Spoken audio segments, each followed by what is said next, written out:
using the Rolex Yacht-Master II Regatta countdown feature.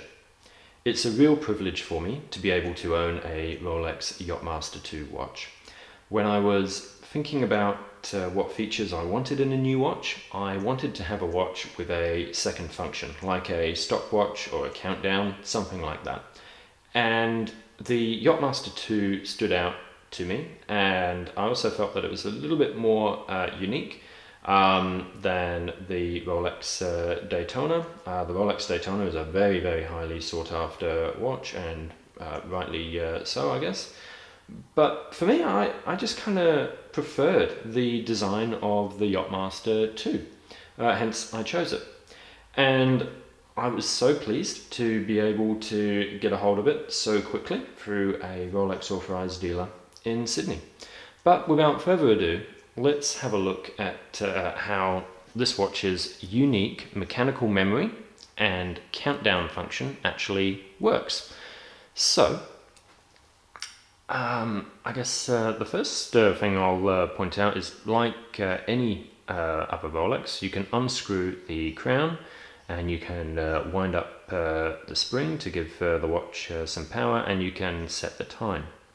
That's all normal, but what's really clever here is the command dial. So if I rotate the bezel into position 2, when it clicks, the first thing which I do here is unscrew the crown.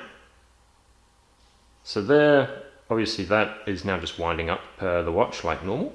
But if I push in the lower pusher, so it clicks, now I can set a desired countdown time in minutes. So let's give it a 7-minute countdown. I'll just screw the crown back in for safety. It's a little bit awkward at this angle, guys, sorry. And then I just rotate the command dial back to its original position. When I do that, the lower pusher pops straight back out. Then, if we push the top pusher, the countdown timer starts. So I'll just ramp this up a little bit, and you'll see the countdown timer go down to, say, 5 minutes, and then I'll show you how this is reset.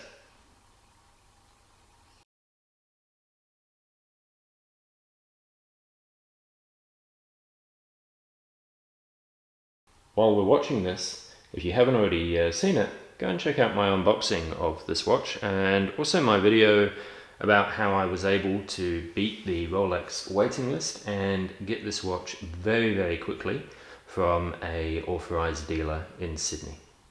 I definitely don't support grey market resellers or watch flippers.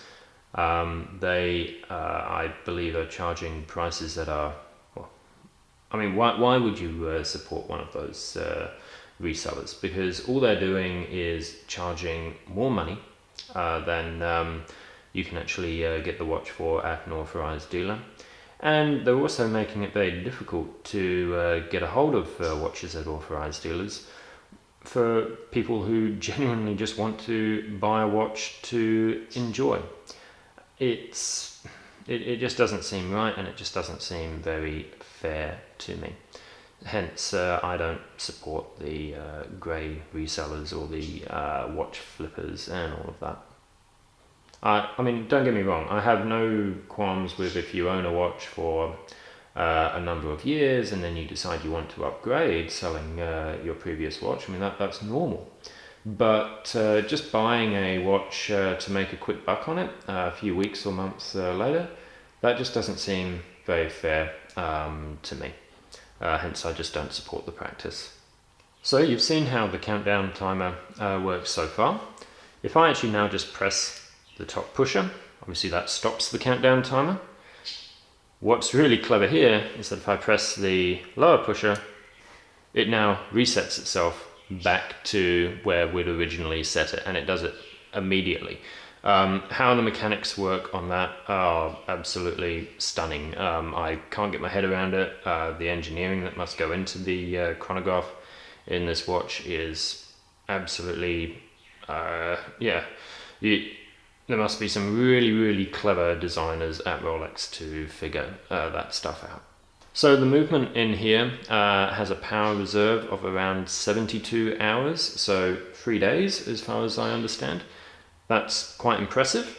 Definitely better than I think the Oyster, which is probably about 36 hours in reality, because I often find if I take the Oyster off on a Friday night, it's generally run out of power by the evening on a Sunday. So I do have to make sure I wear it a few times on a weekend as well, which I don't always do.